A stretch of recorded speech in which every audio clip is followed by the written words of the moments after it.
আজ ৮ অক্টোবর ২০২৫। দৈনিক কালের কণ্ঠের প্রধান শিরোনাম। আওয়ামী লীগের ফিরে আসার কোনো সুযোগ নেই, সার্জিস আলম।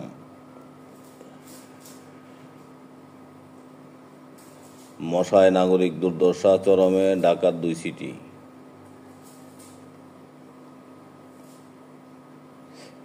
বিনিয়োগে ধাক্কা, অর্থনীতিতে মন্দার ছায়া।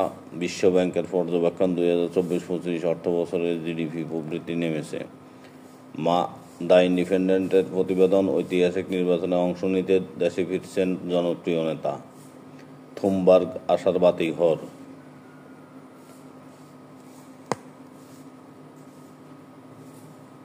জুলাই সনদের গণভোট আর জাতীয় নির্বাচন একই দিনে চান সালাউদ্দিন।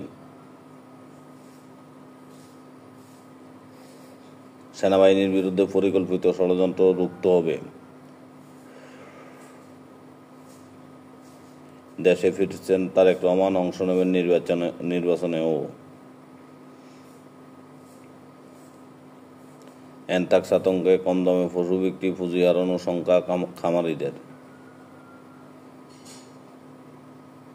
সংস্কার হয়েছে কিন্তু বৈষম্য আরও বেড়েছে, রেহমান সোবহান।